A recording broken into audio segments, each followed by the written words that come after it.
రాష్ట్రం బాగుపడుతుందని నా ఉద్దేశం. విజయ్ గారు. రైట్. విజయభాస్కర్ గారు, గుడ్ ఈవినింగ్ అండి. నమస్కారం. నమస్కారం అండి. అంటే ఈ కూటమి ప్రభుత్వంలో ఉన్నటువంటి అన్ని సమస్యలకు సంబంధించి కూడా పాదయాత్ర చేస్తానంటూ ఆయన చెప్పుకొస్తున్నారు. దాంతోపాటుగా ఇటు సోషల్ మీడియా వింగ్ని కూడా బలపరుచుకుంటామని చెప్తున్నారు. అండ్ యువ కార్యకర్తల్ని కూడా మేము ఇప్పుడు రాజకీయంగా మరింత ప్రాధాన్యత ఇస్తాం కాబట్టి అధికారమే లక్ష్యంగా వైసీపీ వెళ్ళబోతోంది, ఈ కూటమి ప్రభుత్వం పరిపాలన ఎలాగో నచ్చదు ప్రజలకంటూ ఆయన చెప్పుకొచ్చారు. ఏం చెప్తారు మీరు ఈ పాదయాత్రకు సంబంధించి, ఆయన చేసినటువంటి కామెంట్స్కి సంబంధించి మీ అభిప్రాయం ఏంటి?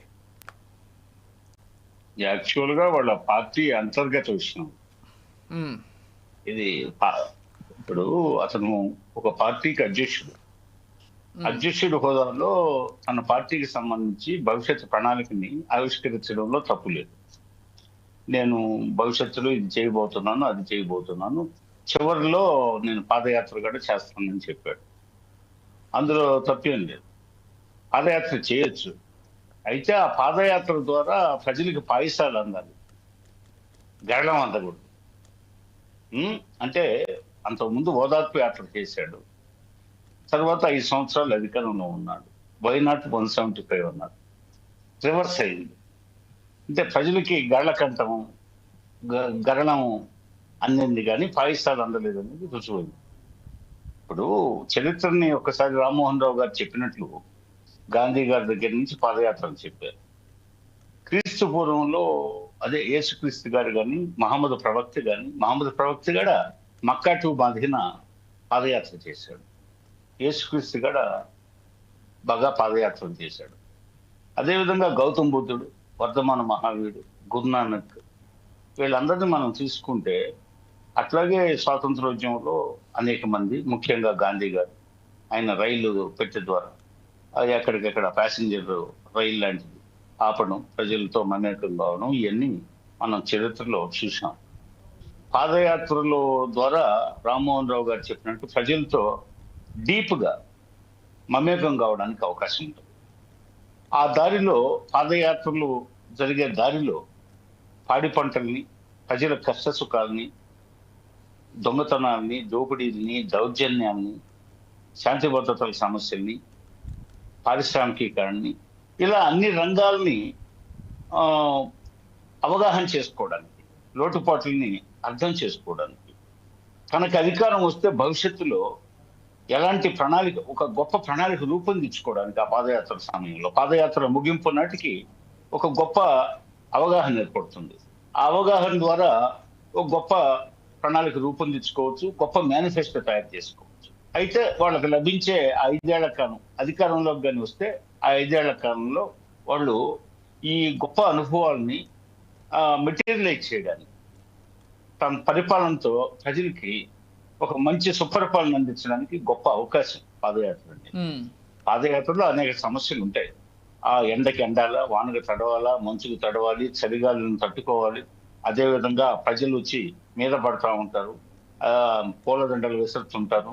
వీటన్నిటినీ తట్టుకొని పాదయాత్రలు చేసి నిద్రాహారాలు సరిగా ఉండవు, పోతే ఈ వాతావరణ పరిస్థితులు అనారోగ్యాన్ని సిక్ కావడానికి కూడా అవకాశం ఉంటుంది. కాళ్ళు బొబ్బలెక్కిపోతాయి, కాళ్ళు నొప్పులు, మోకాళ్ళు నొప్పులు, రకరకాల బాధలు, జ్వరాలు రావచ్చు, ఇంకా అనేక అంటువ్యాధులు రావచ్చు. సరే, చేస్తే మంచిది, ఎవరు కాదని. అయితే తను చివరి సంవత్సరంలో చేస్తానన్న అంటే అప్పటికి తనకు కలిగే అవగాహనతో ఆ రోజు మా ప్రభుత్వం సుపరిపాలన అందించినా చేస్తారు, ఇంకా అందించకపోయేదంటూ ఏముండదు. మేము సుపరిపాలన చేయడానికే కూటమి ప్రభుత్వం ఏర్పడింది, ప్రజలు మా మీద నమ్మకం ఉంచారు, ఆ దిశలో బ్రహ్మాండంగా అభివృద్ధి కార్యక్రమాల వైపు అడుగులు వేస్తున్నాం. 2వ సంవత్సరంలో అడుగు పెట్టాం జూన్ 12 తర్వాత. మరి ఈ సంవత్సరం 18 రోజులు 19 రోజులు అయింది 2వ సంవత్సరంలో అడుగు పెట్టి. ఇంకొక సంవత్సరం తర్వాత మా అభివృద్ధి కార్యక్రమాలన్నీ ఎలా పరుగులు పెడుతున్నాయి అనేది ఇప్పటికే స్టార్ట్ అయిన శ్రీకారం చుట్టాం. పరిపాలన గాడిని పెట్టడం ఇంచుమించు అయిపోయింది. ఇంకా కొద్ది సమయంలో పరిపాలన పూర్తిగా గాడిలో పెట్టడం జరుగుతుంది. అభివృద్ధి కార్యక్రమాలు మొదలయ్యాయి. ఇవన్నీ 2వ సంవత్సరం పూర్తి అయ్యేటప్పటికి 3వ సంవత్సరం నాటికి బ్రహ్మాండంగా ఆకృతి దాలుస్తాయి. బ్రహ్మాండంగా ఈ అభివృద్ధి ఏంటో, పోలవరం అభివృద్ధి ఏంటో, లేకపోతే రాజధాని ఏ విధంగా వాషింగ్టన్ DC చేస్తామని మేము చెప్పలేదు. కానీ మేము బ్రహ్మాండమైన రాజధానిని ఏర్పాటు చేయబోతున్నాం.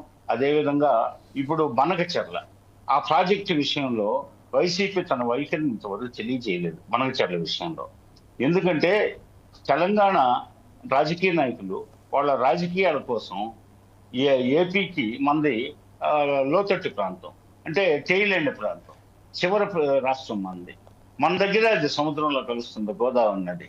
అంటే ఎగువ ప్రాంతాల్లో ఎవరన్నా డ్యాములు కడుతుంటే, ప్రాజెక్టులు కడుతుంటే, బ్యారేజీలు కడుతుంటే దానికి ఏదన్నా అభ్యంతరం చెప్పొచ్చు. ఏమయ్యా మా వాటాకి ఇబ్బంది వచ్చేటట్టుంది భవిష్యత్తులో. పైగా ఎగువ ప్రాంతంలో గోదావరి సన్నగా ప్రవహిస్తుంది, అక్కడ తక్కువ టీఎంసీ ఉంటుంది. మన దగ్గరికి భద్రాచలం దాటినప్పటి నుంచి అది విశ్వరూపం చూపిస్తుంది. మన ఏపీలోకి అడుగు పెట్టేటప్పటికి అఖండ గోదావరిగా అది అది అనేక పాయలుగా ప్రవహిస్తుంది సముద్రంలోకి. మనం మిగులు జలాలను వాడుకుంటున్నాం అన్నాం, నికర జలాలను వాడుకుంటామని చెప్పలేదు. కానీ దీని మీద అక్కడ వాళ్ళ రాజకీయ మనుగడ కోసం తెలంగాణ రాజకీయ పార్టీలు ఎవరు సరే విజయభాస్కర్, మేము గొప్ప ఇదిగో మేము అంశానికి సంబంధించి